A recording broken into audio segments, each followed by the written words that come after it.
Hello everyone. हम इस session में ट्रिग्नोमेट्रिक फंक्शंस के ग्राफ बनाना सीखेंगे। In particular graph of y equal to sine x and y equal to cos x हम इस सेशन में कवर करेंगे। आप में से कुछ लोग सोचते होंगे कि क्यों हमें ग्राफ पढ़ने हैं। देखिए, ग्राफ जब आप देखते हैं ना किसी चीज का, तो उससे आपको एक अच्छी अंडरस्टैंडिंग आती है। ग्राफ की शेप से भी आप बहुत कुछ चीजें प्रिडिक्ट कर सकते हैं। ग्राफ कभी ऊपर जा रहा है, नीचे जा रहा है, तो उसके हिसाब से उसकी वैल्यूज बढ़ रही हैं, कम हो रही हैं, ये सब पता लग सकता है। आपने देखा होगा रेनफॉल के ग्राफ्स हमने देखे रहते हैं, या कोई क्रिकेट के स्कोर्स के हम ग्राफ देखते हैं। कुछ 2 सालों के रेनफॉल का अगर कोई कंपैरिजन हो रहा है, कब उस महीने में यहाँ पर ये ज्यादा रेनफॉल हुआ था, कम हुआ था, इस टाइप के बहुत से एग्जांपल्स में आपने ग्राफ्स देखे हुए होंगे। तो इसी टाइप से जो हम ट्रिग्नोमेट्रिक फंक्शंस हमने जो यूनिट सर्कल पे सीखे, उनसे भी बेटर एक तरीका है, जो यूनिट सर्कल से बेटर मैं बोल रही हूँ, कि आप उसको ग्राफ पे स्टडी करिए। मैं अभी यूनिट सर्कल से बेटर क्यों बोल रही हूँ? पिछले 3-4 वीडियोस में हमने देखा कि मैं यूनिट सर्कल की तो बहुत तारीफ कर रही थी। मैं कह रही थी कि यूनिट सर्कल जान है, जान है, ट्रू। लेकिन यूनिट सर्कल की एक कॉम्प्लेक्सिटी ये है कि हम इसमें एक्स कोऑर्डिनेट और y coordinate and angle theta ये स्टडी करते हैं। एक्स कोऑर्डिनेट क्या था? Cos theta. वाई कोऑर्डिनेट क्या था? Sine theta. तो एक्स एंड वाई कोऑर्डिनेट्स का जो चेंज आता है एज थीटा चेंजेस, ये हम यूनिट सर्कल पे हम स्टडी कर रहे थे। तो आप actually 2 quantities at a time study कर रहे हैं ना। उसमें कॉस थीटा और साइन थीटा दोनों, ये जैसे थीटा चेंज होगा उसके हिसाब से चेंज होगा। तो कॉस थीटा और साइन थीटा ऐसे दो दो चीजें, अगर आपको दो दो क्वांटिटीज अगर आपको नहीं स्टडी करनी है, वन एट अ टाइम करनी है, तो ग्राफ एक बढ़िया ऑप्शन है। ग्राफ एक बहुत ही मस्त टूल है नॉर्मली भी मैथमेटिकल कंसेप्ट सीखने के लिए। तो अभी देखिए यूनिट सर्कल पे, जब पॉइंट पी ये पोजीशन ए पे है और यहां से आप इसको बी पर लेके जाते हैं, तो करस्पॉन्डिंग एंगल कितना है? वो 0 से π/2 इंक्रीज हो रहा है, करेक्ट। और अगर अभी मुझे साइन थीटा कैसे चेंज हो रहा है ये स्टडी करना है, तो मेरा कंसंट्रेशन केवल y कोऑर्डिनेट पे होना चाहिए। तो जब पॉइंट पी पोजीशन ए पर था, तो करस्पॉन्डिंग y कोऑर्डिनेट 0 था और एंगल मेरा थीटा 0 था। अभी जब वो पोजीशन बी पर आता है, तो y कोऑर्डिनेट मेरा 1 हो जाता है। मतलब साइन थीटा की वैल्यू ये 0 से बढ़कर 1 हो गई है। तो जैसे थीटा 0 टू π/2 तक बढ़ेगा, साइन थीटा की वैल्यू बढ़कर 0 से 1 हो जाती है। ये हुआ आर्क ए बी पर। अगर आप बी ए डैश पर मूव कर रहे हैं, तो आप देखिए आपका थीटा कहां से, π/2 से अभी वो पाई तक चला गया। और आपका y कोऑर्डिनेट क्या हुआ? y कोऑर्डिनेट 1 से डिक्रीज होकर, कम होकर 0 बन गया। मतलब साइन थीटा चेंजेस जैसे जैसे थीटा चेंज होता है। थीटा बढ़ा, कहां से कहां तक बढ़ा? π/2 से पाई तक बढ़ा।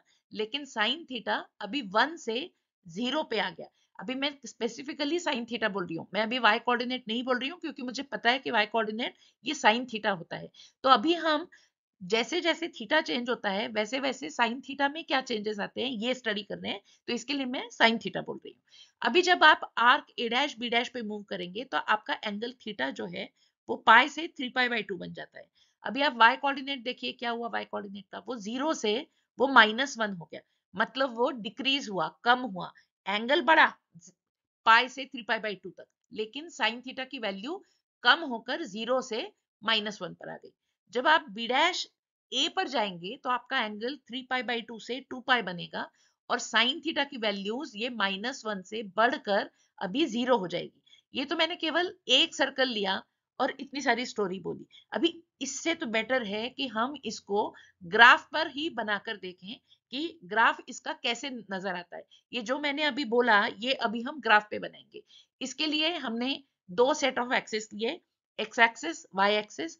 एक्स एक्सिस पर हम इंडिपेंडेंट क्वांटिटी रखते हैं जो आपकी मर्जी के हिसाब से चेंज हो रही है। मतलब हमने थीटा को 0 टू π/2 तक बढ़ाया, ये तो हमने अपनी मर्जी से बढ़ाया। π/2 से पाई तक बढ़ाया, ये भी हमने मर्जी से बढ़ाया। तो जो क्वांटिटी आप अपनी मर्जी से बना सकते हैं, बदल सकते हैं, उनको हम एक्स एक्सिस पर रखते हैं। तो अभी मेरा जो एंगल एक्स मैंने जो यहाँ पर लिखा है, ये एंगल एक्स जो है, ये अभी एंगल एक्स ये थीटा की जगह जाने वाला है। ओके, मतलब साइन थीटा जो हम पहले बोल रहे थे, हमने ग्राफ में लिखते वक्त उसको y equal to sine x बोला है। ये यूनिवर्सल टर्मिनोलॉजी है, आप उसको y equal to sine x लिखते हैं, y ऑन लेफ्ट साइड, और वो y जो होता है वो डिपेंडेंट वेरिएबल होता है। Values of sine x they depend on x, तो इसकी वजह से हम इसको डिपेंडेंट वेरिएबल बोलते हैं। तो y इधर वर्टिकल एक्सिस को मैंने अगर y नाम लिया है, तो इस पे हम सारी डिपेंडेंट क्वांटिटीज रखेंगे, और इंडिपेंडेंट जो वैरी होंगी वो हॉरिजॉन्टली वैरी होंगी। ओके, तो इस तरीके से अगर मुझे ये जो मैंने अभी पीछे आपको स्टोरी बोली कि वो 0 टू पाई बाई 2 तक गया, फिर पाई बाई 2 टू पाई तक गया, ये सब हमने ग्राफ में दिखा दिया। अभी हमने एक्चुअली केवल 0 टू 2 पाई एक ही सर्कल लिया था, मैंने यहाँ पर उसके अगले वाले भी दिखा दिए हैं कुछ, और कुछ नेगेटिव एंगल्स भी दिखाए हैं जो क्लॉकवाइज मूवमेंट से मुझे मिल सकते थे। लेकिन जो ग्राफ है, इस ग्राफ को देख के और मैं क्या बोल सकती हूँ कि एक तो ये वेव है, ओके, और इस वेव में मुझे और क्या दिखाई देता है कि मुझे ऐसा नजर आ रहा है कि ये जो between minus pi and pi ये जो बिहेवियर है ग्राफ का, वही मुझे पाई और 3 पाई के बीच में दिखाई देने वाला है। मतलब फंक्शन रिपीट्स इट्स बिहेवियर, मतलब फंक्शन का बिहेवियर जो है वो वापस वापस रिपीट होता हुआ मुझे दिख रहा है। ऐसे फंक्शन को हम मैथमेटिक्स में पीरियोडिक फंक्शन बोलते हैं। तो sign function is a periodic function, ये यहां से मुझे दिखाई दे रहा है। और दूसरी चीज क्या दिखाई दे रही है कि between minus pi and pi, मतलब इंटरवल लेंथ कितनी हो गई, 2 पाई हो गई। जो बिहेवियर मुझे दिखाई दिया वही मुझे आगे पाई से 3 पाई के बीच में दिखाई दिया। मतलब आफ्टर इंटरवल लेंथ 2 पाई फंक्शन रिपीट्स इट्स बिहेवियर। ये जो इंटरवल लेंथ होती है ना, इसको हम पीरियड ऑफ द फंक्शन बोलते हैं। और जो मिनिमम ऐसी लेंथ ऑफ द इंटरवल होगी उसको हम फंडामेंटल पीरियड बोलते हैं। तो fundamental period of sine function is 2 पाई। अभी मैं इसको मिनिमम क्यों बोल रही हूँ, क्योंकि अगर मैं 2 पाई से भी और आधा कर लूं, तो जो मुझे बिहेवियर फंक्शन का 0 टू पाई में दिखाई दे रहा है, यहाँ पर देखिए 0 टू पाई में फंक्शन का बिहेवियर कैसा है, ये अबव एक्स एक्सिस है, पहले ये एक पॉइंट तक बढ़ता है फिर कम होता है और वापस मीट्स द एक्स एक्सिस। लेकिन ये बिहेवियर मेरा पाई टू 2 पाई के बीच में नहीं है ना। मतलब एक इंटरवल लेंथ अगर मैं पाई ले लूं, तो उसकी अगली इंटरवल लेंथ पाई में सेम बिहेवियर होना चाहिए। यहाँ पर फंक्शन ग्राफ जो है वो अबव एक्स एक्सिस है, यहाँ बिलो एक्स एक्सिस है। इसका मतलब मैं पाई फंडामेंटल पीरियड नहीं ले सकती। आप इस ग्राफ को आगे और बढ़ाएंगे तो आपको रियलाइज होगा कि 2 पाई ही नहीं, 4 पाई भी फंक्शन का पीरियड हो सकता था, 6 पाई भी फंक्शन का पीरियड हो सकता था। तो एक्चुअली इन जनरल अगर मैं एक रिजल्ट लिखूं तो मैं ऐसे लिखूंगी कि अगर फंडामेंटल पीरियड फंक्शन का साइन फंक्शन का p है, तो sine x equal to sine x plus p equal to sine x plus 2p equal to sine x plus 3p and so on. ऐसा मैं एक जनरल रिजल्ट लिख सकती हूँ। ये जो रिपीटेड बिहेवियर वाली मैंने अभी बात की ना, ये रिपीटेड बिहेवियर को हम मैथमेटिकली ये sine x equal to sine x plus p ये जो हम लिख रहे हैं ना, इसमें ये रिपीटेड बिहेवियर हम मैथमेटिकली डिनोट कर रहे हैं। तो this is about periodicity of the function. मतलब फंक्शन इसका बिहेवियर कैसे रिपीट करता है, कितने इंटरवल बाद रिपीट करता है, इसकी पीरियोडिसिटी क्या है, ये अभी हमने इस ग्राफ से देखा। अभी हम यहाँ से आगे बढ़ते हैं और कुछ और इस ग्राफ में देखने की कोशिश करते हैं। तो मैं एक छोटा इंटरवल लेती हूँ से 0 टू 2 पाई, एंड मैंने इस पार्ट में जो अभी हमने ग्राफ बनाया था वैसा ही एक टुकड़ा एक पीस बनाया है। और मैं ऑब्जर्व करती हूँ कि बिटवीन 0 एंड पाई बाई 2 जो वैल्यूज x ले रहा है, ऐसे x values are between 0 and pi by 2, लेकिन जो करस्पॉन्डिंग y वैल्यूज है ना, वो इंक्रीज हो रही है, वो कहीं ड्रॉप नहीं होती हैं, कम नहीं होती हैं, कहीं फंक्शन फ्लैट नहीं हो रहा है। तो मुझे यहाँ पर दिखाई देता है कि साइन फंक्शन जो है, ये when x takes values between 0 and pi by 2, sine function हमेशा बढ़ता हुआ नजर आ रहा है। इसको हम बोलते हैं increasing function. So sine function is an increasing function in 0 to pi by 2। ये एक मैंने यहाँ से कंक्लूजन देखा। इनफैक्ट मैंने तो आपको ये केवल एक 0 टू पाई बाई 2 ऐसा एक छोटा इंटरवल दिया कि जहां पर फंक्शन इंक्रीज हो रहा है। अगर आप चाहें ना तो कुछ और एक्टिविटी अपने लिए ले सकते हैं। मैं यहाँ से एक दिखा सकती हूँ आपको, बिटवीन 3 पाई बाई 2 एंड 2 पाई यहाँ भी फंक्शन ऊपर जा रहा है। देखिए ये ग्राफ ऊपर बढ़ रहा है, तो ये भी इंक्रीजिंग फंक्शन है। ये मैंने आपको हिंट दे दी कि ऐसे भी हो सकता है। तो आप कुछ एक्टिविटी अपने लिए ऐसे कर सकते हैं, इस ग्राफ को थोड़ा एक्सटेंड करिए, ये जो मैंने पहले वाला ग्राफ बनाया था उसको भी आप एक्सटेंड करिए, और ऐसे इंटरवल्स ढूंढने की कोशिश करिए कि जहां पर साइन फंक्शन इंक्रीजिंग है। केवल इंक्रीजिंग क्यों, कुछ आप इंटरवल साइन फंक्शन डिक्रीजिंग वाले भी ऐसे ढूंढ सकते हैं। तो इन सबको सीख के आपको क्या फायदा है, तो फायदा ये है कि ये जो इंक्रीजिंग डिक्रीजिंग फंक्शन हम बोल रहे हैं ना, ये जब आप कैलकुलस आगे और पढ़ेंगे ना, तो इन सब का वहां पर बहुत इंपॉर्टेंस है। तो इसके लिए ये आपको ग्राफ थरोली पता होने चाहिए। ओके, तो यहाँ से अभी हम आगे बढ़ते हैं और यहाँ से नेक्स्ट ग्राफ पर जाते हैं जो है y equal to cos x का। अभी y equal to cos x के लिए भी वैसे ही एक्सरसाइज करनी है जैसे हमने साइन एक्स के लिए की है। तो साइन एक्स की करते वक्त हमने क्या बोला कि एंगल शुरू में यहाँ पर पोजीशन पी, पोजीशन ए पर जब पॉइंट पी होता है तो एंगल 0 होता है, एंड यहाँ से 0 से π/2 तक वो अगर बढ़ेगा तो पॉइंट पी बी पर आ जाएगा।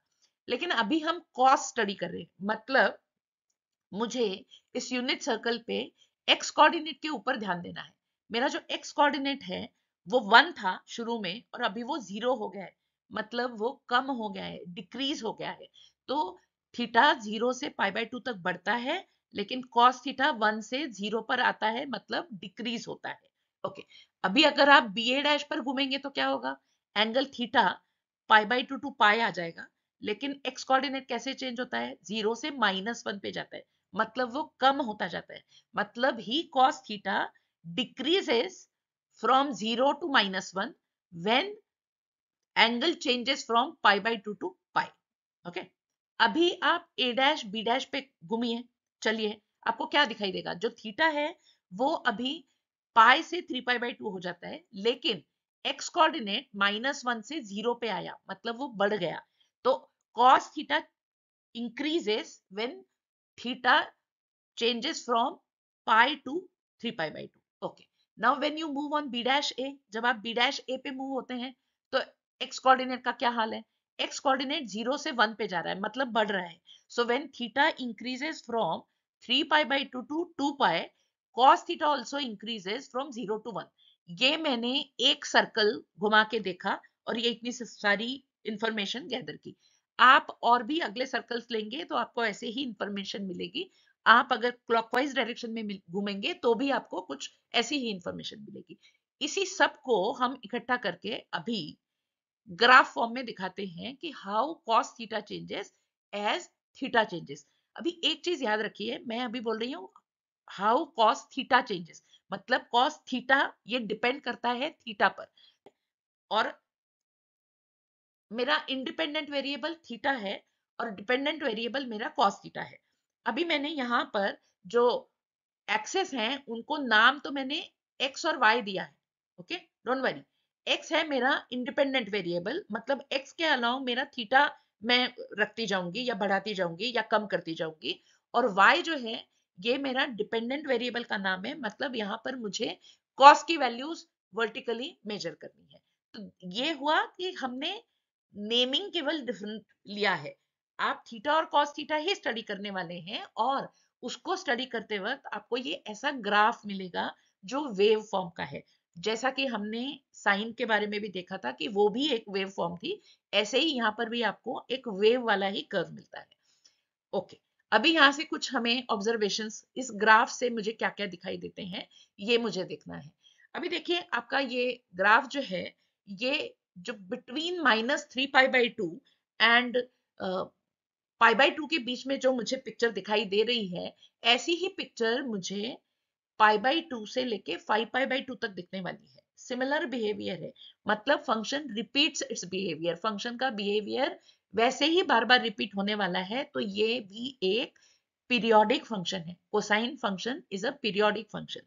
अभी जब हम पीरियोडिक फंक्शन की बात करते हैं तो हमें हैबिट होनी चाहिए कि हम तुरंत ही उसका वहां पर फंडामेंटल पीरियड या पीरियड वही लिख डालें। तो इसका फंडामेंटल पीरियड कैसे होगा, अभी आप देखिए -3π/2 से लेके π/2 तक का जो लेंथ है वो 2π है। ओके, एंड नेक्स्ट भी जो इंटरवल लेंथ है वो भी 2π है। तो function repeats its behaviour after interval length 2π। अभी 2π के बाद में अगर वो बार बार अपना बिहेवियर चेंज कर रहा है तो हम इसको क्या बोलेंगे, ये पीरियड हो गया। फंडामेंटल पीरियड कोसाइन फंक्शन का 2π है। फंडामेंटल पीरियड ये मिनिमम होता है, सबसे छोटा वाला पीरियड होता है। तो मेरा 2 पाई 4 पाई 6 पाई ये भी पीरियड्स होंगे अगले भी, लेकिन 2 पाई मिनिमम है। तो हम बोलते हैं 2 pi is the fundamental period of cosine function. अभी इसी से मैं एक और चीज भी लिख सकती हूँ कि cos x equal to cos x plus p equal to cos of x plus 2p equal to cos of x plus 3p। ये एक मैंने जनरल स्टेटमेंट, जनरल रिजल्ट लिख दिया, जहां पर p जो है वो फंडामेंटल पीरियड है। तो अगर फंडामेंटल पीरियड यहाँ पर 2 पाई है तो cos x plus 2 pi is same as cos x, ये रिजल्ट मिल गया। cos of x plus 4 pi equal to cos x, ये भी एक रिजल्ट मिल गया, एंड सो ऑन। आप इस रिजल्ट को आप अपने तरीके से जहां इस्तेमाल करना हो वहां पर आप इसको इस्तेमाल कर सकते हैं। ओके, तो हम इससे और आगे जाते हैं और इसी cos x के ग्राफ को ही एक छोटे इंटरवल में अभी हम ड्रॉ करते हैं। एंड मैं इंटरवल ले रही हूँ 0 to 2 पाई, और मैंने जो ग्राफ ड्रॉ किया वो मुझे ऐसा बेल शेप जैसा दिख रहा है, उल्टा रिवर्स बेल जैसा दिख रहा है। और मैं यहाँ से ग्राफ का बिहेवियर देखना चाहती हूँ। तो मैं देखती हूँ कि graph between 0 and pi by 2 जब x वैल्यूज लेता है तो कैसे बिहेव कर रहा है। मेरा जो x की वैल्यूज हैं वो जब 0 टू पाई बाई 2 के बीच में जा रही हैं तो cos x वैल्यूज ये मेरी कम हो रही हैं। और यही हमने यहाँ पर यूनिट सर्कल पे भी देखा था। जब थीटा 0 टू पाई बाई 2 हो रहा था तो cos मतलब x कोऑर्डिनेट 1 से डिक्रीज होकर 0 हो रहा था। यही चीज मैंने यहाँ पर भी देखी कि cos x ये डिक्रीज हो रहा है बिटवीन 0 एंड पाई बाई 2। मतलब यहां से मेरा कंक्लूजन है cosine function is a decreasing function in interval 0 to pi by 2। Okay, इसी जैसा और भी आप इंटरवल ढूंढ सकते हैं कि जहां पर कोसाइन फंक्शन इंक्रीजिंग है, डिक्रीजिंग है। ये एक्सरसाइज आप अपनी खुद से कर सकते हैं। मैंने तो केवल यहाँ पर 0 टू 2 पाई छोटा इंटरवल लिया है। जैसे हमने वो बड़ा वाला ग्राफ बनाया था y equal to cos x का, उसे ही आप आगे एक्सटेंड करिए और ज्यादा इंटरवल्स ढूंढिए। लेकिन इस सब के लिए आपको पेपर पेंसिल लेकर वो ग्राफ्स खुद के खुद हाथ से बनाने जरूरी हैं, तभी आप ये ऐसे स्टेटमेंट्स लिख पाएंगे या ऐसे आप कंक्लूजन्स दे पाएंगे। ओके, तो यहां से मुझे एक्टिविटी भी अभी करनी जरूरी है। ये हर एक जन जो ये अभी वीडियो देख रहा है ये प्लीज दिमाग में डाल लीजिए। ओके, तो इस वीडियो में हमने क्या क्या देखा, हमने graphs of y equal to cos x and sin x देखे, एंड उनके हमने कुछ इंपॉर्टेंट ऑब्जर्वेशंस भी हमने वहां से स्टडी किए। So this is all about graphs of y equal to sin x and y equal to cos x। हम जब तक अगले लेक्चर में कुछ और नया लेके आए तब तक आप सब स्टे ट्यून्ड। Thank you.